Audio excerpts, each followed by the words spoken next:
விஜய் வந்து அவர் தகுதி என்ன, எத்தனை தேர்தல், எத்தனை மக்கள் போராட்டங்களை நீங்க கலந்துக்கிட்டீங்க, எங்க போனா இப்ப நாகப்பட்டினத்துல வந்து பேசுறாரு, 9 மணி நேரம் காத்திருக்காங்க மக்கள், 9 நிமிஷம் பேசுறாரு.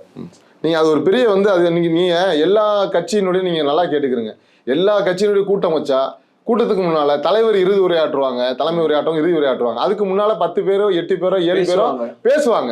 இப்ப வந்து பொதுச் செயலாளர் பேசுவாங்க, துணை பொதுச் செயலாளர் பேசுவாங்க, கொள்கை பரப்பு செயலாளர் பேசுவாங்க, 5 வருஷத்துக்கு மாற்று கட்சியில இருந்து கூப்பிட்டு இருந்தா அவங்க பேசுவாங்க.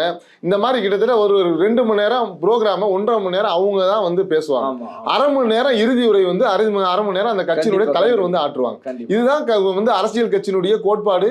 அவங்க வந்து எப்பவுமே வழிமுறையா எல்லா கட்சியிலும் நடத்துறது. இப்ப நாங்க வந்து கட்சி நடத்தாலும் எங்க கட்சிக்கும் சொல்லல, திமுக இருந்தாலும் இதுதான், அண்ணா திமுக இருந்தாலும் தான், வந்து பாமக இருந்தாலும் தான், தேமுதிக, எந்த கட்சிக்கும் இதுதான், இப்படிதான் வந்து அஜெண்டால போட்டு. இப்ப நீங்க வந்து ஒரு கட்சி தான் எப்படி இருக்குன்னு சொன்னீங்க. ஆனால் விஜய் கட்சியை பொறுத்த வரைக்கும் என்னன்னாங்க, அது முதல்ல ஒரு கட்சி கிடையாது, ரசிகர் மன்றமாகவே இறுதி வரை வைத்திருக்க வேண்டும் என்பது விஜயோட தேவை. இன்னைக்கு இறப்பு 41 இருக்கும்போது அது அப்படிதான் என்ற மாதிரி கட்சியா என்ற மாதிரி இல்ல சொல்ல. ஏன் நான் அப்படி சொல்றேன்னா, இந்த இறப்பு மட்டும் கிடையாது, நான் தொடர்ந்து விஜய் விஷயத்தை கவனிக்கும் போது இதை ஒரு கட்சியாக மாற்றக்கூடாது.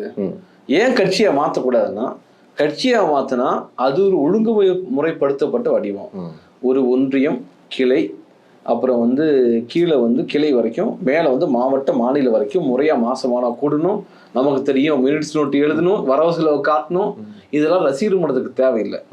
அப்போ இன்னொன்று பார்த்தோம்னா, கூட்டத்தை கூட்டி பேசணும், விவாதிக்கணும். இப்போ கலைஞர்லாம் எடுத்துட்டோம்னா, பொதுக்குழுவில் நாங்கள் வந்து பலது கேள்விப்படுது, பத்திரிகைகள் படிச்சது இல்லை பார்த்தது கூட பார்த்தோம்னா திட்டுவாங்க கலைஞரை. பொதுக்குழுவில் தலைவரை கேள்வி கேட்பாங்களா, எல்லாம் சொல்லுவாங்கல்ல. இந்த முதல்ல உனக்கு ஜனநாயகம் உன் கட்சியில நீ கொடுக்கல,